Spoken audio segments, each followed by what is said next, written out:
Você conhece a expressão minha casa, meu castelo? Muitos lugares ao redor do mundo podem ser chamados assim, mas existe um que leva a frase ao pé da letra. A casa Clingstone. Ela guarda uma história dramática que começa em 1905. Após o empresário Joseph Wharton ter uma de suas propriedades tomadas pelo governo, ele tomou a decisão de se mudar para uma espécie de ilha, comprada por apenas $200.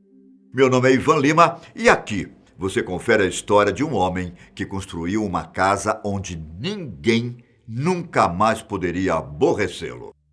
Como homem de sucesso, não é errado dizer que ele tinha bastante orgulho de suas aquisições e do que tinha alcançado até aquele momento na vida. A história diz que um dos seus muitos sonhos para o futuro era ver sua grande casa, localizada ao sul de Jamestown, nos Estados Unidos, sendo usada por seus herdeiros. Um tipo de refúgio para que, quando estivesse com a idade mais avançada, ele conseguisse reunir toda a família. Mas, como geralmente acontece, o destino tinha outros planos. O sonho, infelizmente, foi impossibilitado por conta de uma carta que Joseph recebeu na época. O documento dizia que o governo estava com projetos de expansão de um forte e, para isso, precisaria das terras dele para a construção.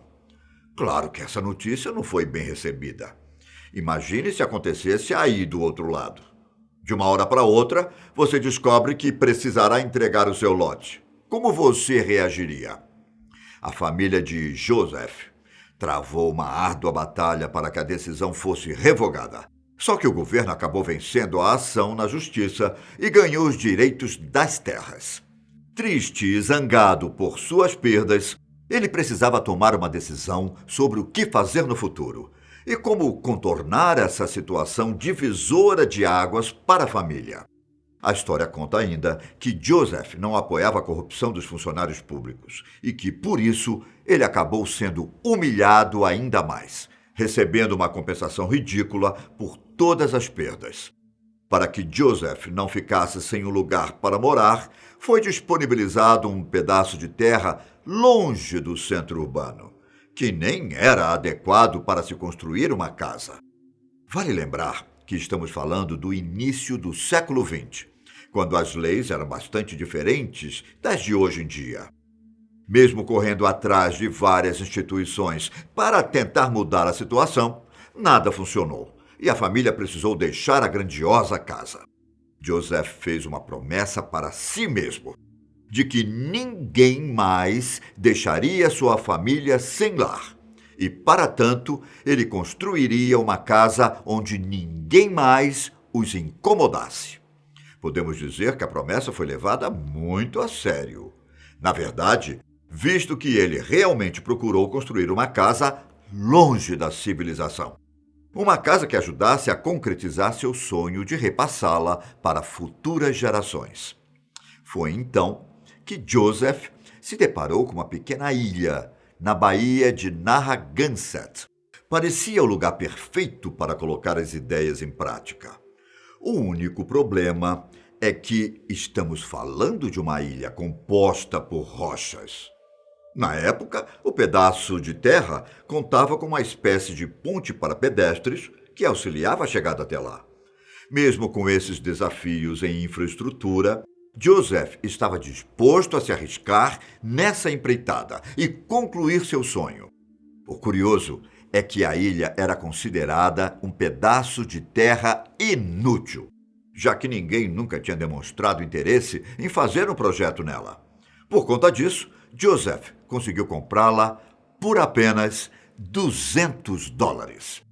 Enquanto as autoridades achavam que estavam ganhando dinheiro fácil, Joseph sabia exatamente o que fazer e como fazer. As construções tiveram início em 1906 e todos os materiais necessários para o trabalho chegaram até a ilha por barcos.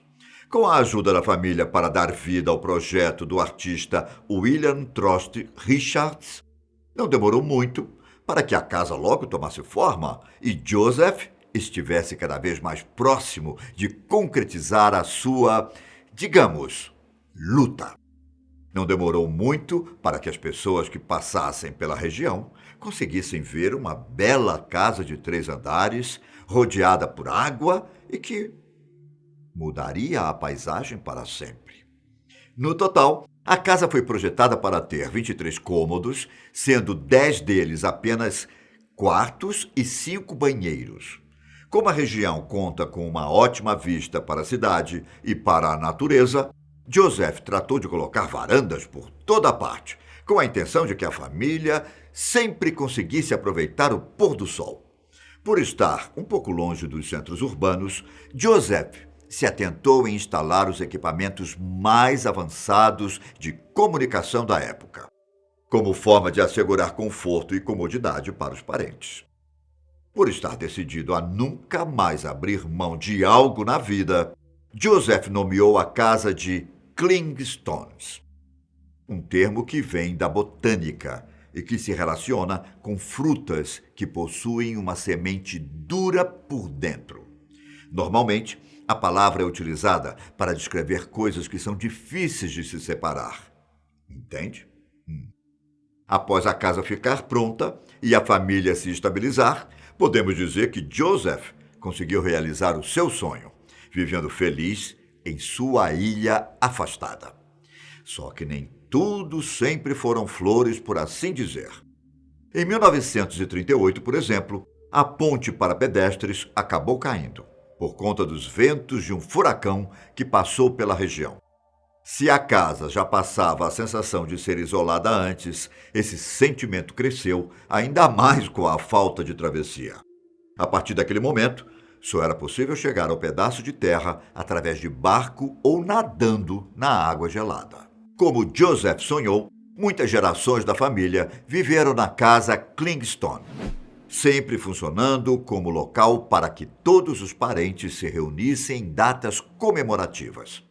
Por décadas e mais décadas, a casa se manteve no mesmo lugar, aguentando tempestades e furacões enquanto a cidade se desenvolvia ao redor. Prédios foram construídos e outras casas foram demolidas, mas Clingstone se manteve lá, como uma memória de seu idealizador. Em determinado momento dos anos 40, a família de Joseph acabou se mudando, o que abriu espaço para que outras pessoas morassem na propriedade. Joseph, por outro lado, faleceu anos antes da mudança, em 1931. Por mais de 100 anos, todos que se mudavam para a casa se apaixonaram tanto pela construção quanto pela história. Mesmo assim, Clingstone ficou vazia até a família do arquiteto Henry Wood, que também é primo distante de Joseph, se mudar em 1961. De acordo com os relatos, uma briga familiar entre os 3 filhos de Joseph dificultou a venda da casa durante os anos anteriores. Além de serem os últimos a comprarem a propriedade, os novos moradores trataram de fazer várias reformas para que a casa aguentasse muitos anos pela frente. Isso depois de quase uma década sem trabalhar nela, já que Henry chegou a considerar a casa uma espécie de maldição que tinha adquirido. Foi só quando as reformas começaram que o arquiteto mudou de ideia.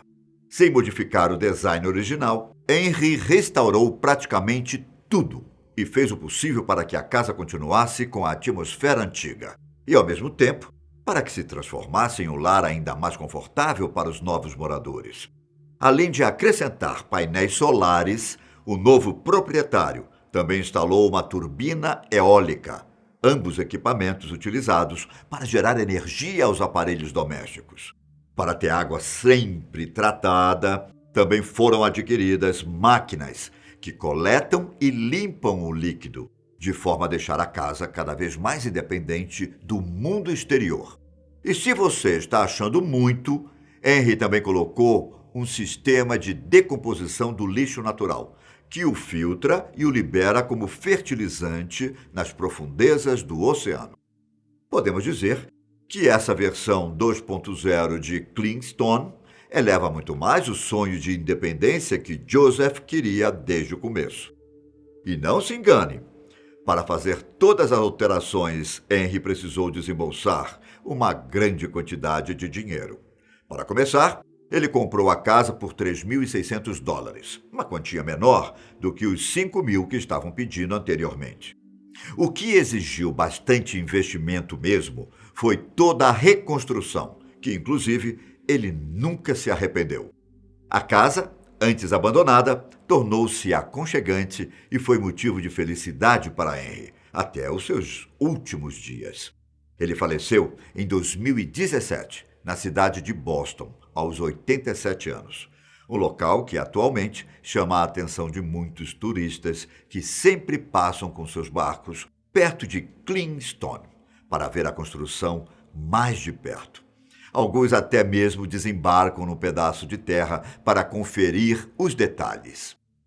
Você teria coragem de morar em uma casa afastada como essa? Me conte aqui embaixo. E não se esqueça, fique em casa se puder.